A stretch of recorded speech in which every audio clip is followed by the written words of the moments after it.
Assalamualaikum warahmatullahi wabarakatuh.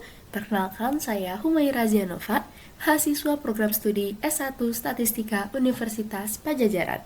Pada video ini, saya akan memaparkan hasil analisis saya yang berjudul Analisis Spasial Penemuan Kasus Baru Kusta di Jawa Barat 2024, Integrasi Interpolasi Inverse Distance Weighting, Spatial Autoregressive Model, dan Geographically Weighted Regression.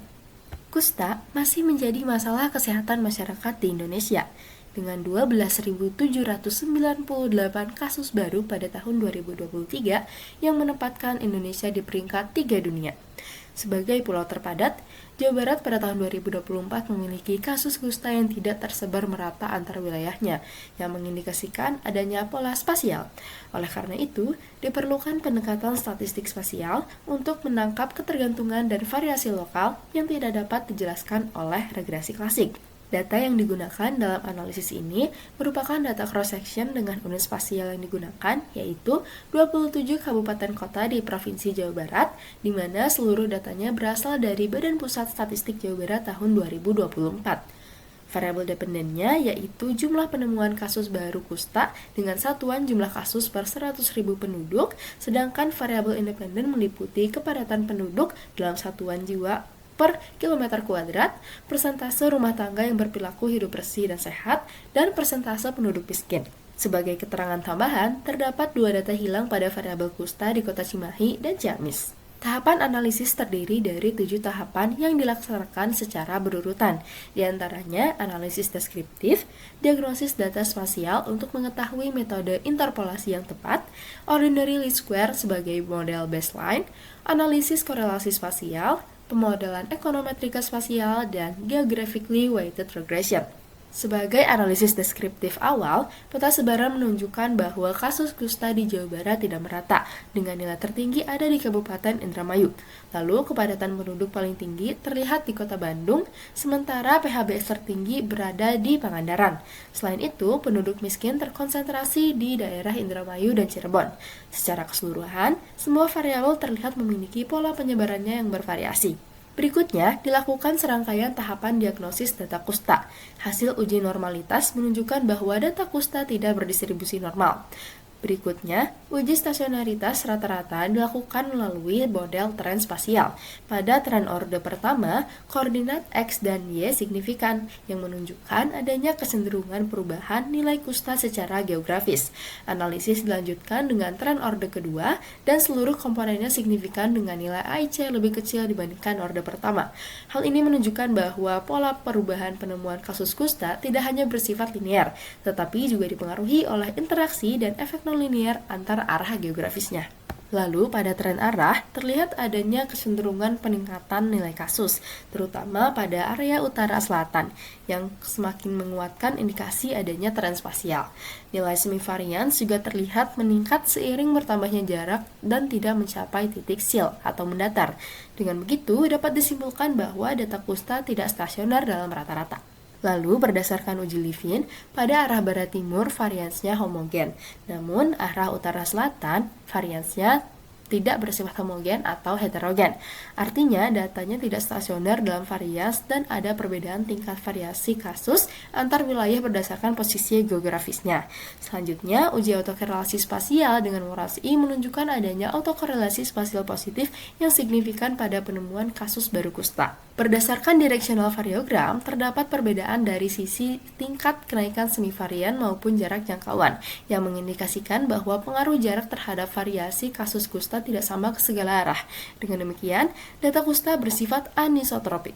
Adapun melalui variogram eksperimental, terlihat bahwa semivariansnya berpola naik turun, menyerupai pola Hall effect. Dari peta, terlihat bahwa sebagian besar wilayah berada pada level densitas menengah hingga tinggi.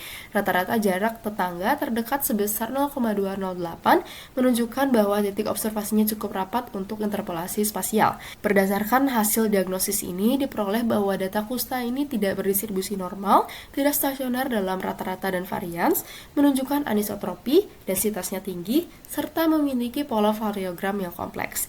Dengan mempertimbangkan karakteristik tersebut, Metode Inverse Distance Weighting atau IDW dipilih karena sifatnya yang deterministik, tidak bergantung pada asumsi serta mampu memanfaatkan kedekatan geografis antar wilayahnya secara langsung. Berdasarkan hasil optimisasi dengan metode Leave One Out Cross Validation, parameter P sama dengan 5 dan K sama dengan 5 dipilih karena memiliki RMSE dan MEMAE yang kecil. Hasil imputasi IDW menghasilkan estimasi kasus kusta sebesar 0,735 di Kabupaten Ciamis dan 0,219 di Kota Cimahi, sehingga data yang digunakan sudah jadi lengkap untuk dilakukan analisis lanjutan. Sebagian besar wilayah juga memiliki residual yang kecil, tapi Kabupaten Indramayu menunjukkan residual positif terbesar. Hal ini mungkin dipengaruhi oleh variasi lokal yang kuat atau keterbatasan titik pengamatan di sekitarnya. Visualisasi permukaan ini menunjukkan adanya konsentrasi nilai yang tinggi di bagian utara Jawa Barat. Artinya, kasus kusta tidak menyebar merata dan dapat menjadi bantuan untuk menentukan wilayah prioritas. Berikutnya, dibangun model OLS dengan hasil bahwa seluruh asumsi klasik model terpenuhi kecuali uji Moraz-I pada residual yang menunjukkan bahwa terdapat autokorelasi spasial residual yang signifikan, sehingga dibutuhkan pemodelan regresi spasial. Hasil uji Moraz-I menunjukkan adanya autokorelasi positif yang signifikan pada variabel kusta, kepadatan penduduk, dan persentase penduduk miskin, sedangkan variabel PHBS tidak signifikan. Statistik Yarisi juga memberikan kesimpulan yang konsisten sama persis dengan hasil uji Moraz-I. Adapun Lisa clustering mengelompokkan kusta menjadi klaster high-high di Kabupaten Cirebon dan variabel miskin terdiri dari klaster high-high di Kabupaten Cirebon dan Kabupaten Majalengka serta klaster low-low Kabupaten Cirebon dan Kota Bekasi. Selaras dengan Lisa, Gettys-Ord mengelompokkan kusta hotspot di Kabupaten Cirebon dan variabel miskin hotspot di Kabupaten Cirebon serta Kabupaten Majalengka. Adapun untuk variabel miskin dikelompokkan pada cold spot di Kabupaten Bogor dan Kota Bekasi. Hasil uji Lagrange multiplier menunjukkan bahwa LM error dan LM lag sama-sama signifikan. Namun, uji robustnya tidak signifikan sehingga tidak dapat ditentukan satu bentuk ketergantungan spasial secara tunggal. Selain itu, uji SARMA signifikan yang mengindikasikan adanya kombinasi efek spasial. Oleh karena itu, model kandidat yang dipertimbangkan adalah SEM, SAR, SDM, dan SAC. Berdasarkan kriteria AIC dan BIC terkecil, model SAR dipilih sebagai model terbaik. Adapun persamaan model yang diestimasi sebagai berikut.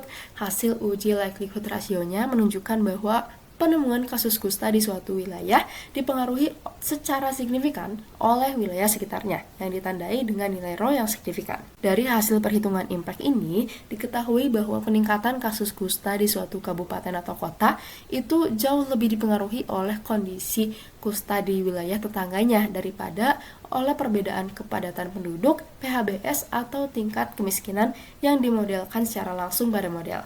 Adapun hasil uji sensitivitas bobot menunjukkan performa SAR yang konsisten di berbagai jenis bobot spasialnya, namun dengan ukuran R-square yang menengah.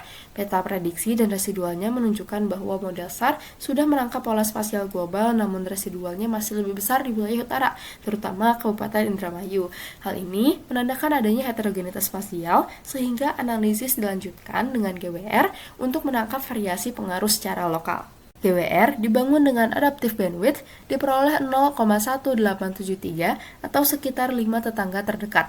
Hasil estimasi koefisiennya menunjukkan bahwa pengaruh setiap variabel, terutama penduduk miskin, bervariasi cukup besar antar wilayah. Berikut ini peta sebaran koefisien lokal modelnya.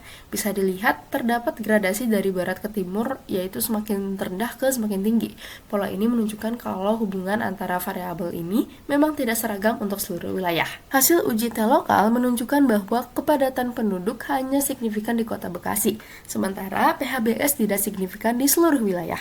Namun, untuk penduduk miskin, terdapat 12 kabupaten kota yang signifikan, terutama di wilayah timur Jawa Barat. Untuk uji asumsinya sendiri, GWR sudah memenuhi seluruh asumsi klasiknya termasuk autokorelasi spasial pada error, sehingga parameter model sudah valid dan dapat digunakan untuk pengambilan keputusan. Berdasarkan seluruh model yang dibentuk dalam analisis ini, GWR ditetapkan sebagai model terbaik, model akhir dengan AIC dan R-square teroptimal. MAE dan RMSE-nya juga relatif kecil. Pada beta galat, sebaran error tidak membentuk pola spasial yang begitu kuat. Kemampuan model dalam menjelaskan variasi kasus kusta berbeda antar wilayah juga dijelaskan oleh plot lokal R-square. Kesimpulannya, distribusi kasus kusta di Jawa Barat tahun 2024 tidak acak dan menunjukkan autokorelasi spasial yang positif, sehingga dimodelkan oleh model spasial dengan GWR sebagai model terbaik karena mampu menangkap variasi lokal. Saran untuk kebijakan kedepannya adalah adanya pengendalian kusta yang dilakukan berbasis wilayah dengan fokus pada area klaster beresiko tinggi, serta adanya pengembangan analisis menggunakan data yang lebih rinci dan variabel tambahan. Mari kita lanjut ke dashboard. Di dashboard ini terdapat semua fitur yang digunakan dalam analisis sebelumnya. Pertama, ada penjelasan data dan metode. Kedua, ada exploratory data analysis, berisi statistika deskriptif, histogram, box plot, peta sebaran, dan garis regresi dari variabel yang dipilih. Ketiga, ada perhitungan autokorelasi spasial, baik global maupun lokal dengan plotnya untuk variabel yang dipilih. Keempat, ada interpolasi spasial dengan IDW. Di sini, pengguna dapat melihat tren, semi-variogram cloud, dan yang paling penting, membangun model IDW sendiri. Pengguna dapat memilih variabel, mengatur parameter power dan jumlah tetangga, melihat visualisasi prediksi, serta menginterpolasi titik secara spesifik. Kelima, membangun model spasial ekonometrik sesuai variabel yang dipilih. Dashboard akan memberikan rekomendasi model berdasarkan hasil uji Lagrange multiplier, perbandingan performa model, serta detail ringkasan model yang terdiri dari tabel hasil estimasi, uji asumsi klasik, yaitu multikolinearitas, normalitas, homoskedastisitas, dan autokorelasi residual hingga visualisasi residual model. Fitur yang paling penting berikutnya adalah user dapat melakukan prediksi variabel yang ingin dituju berdasarkan input X dan koordinat sesuka hati. Keenam, segmen geographically weighted regression. Di sini, pengguna dapat memilih variabel X dan Y, melihat perbandingan kinerjanya dengan OLS, melihat penyebaran koefisien lokal, signifikansi lokal, dan lokal R-squared.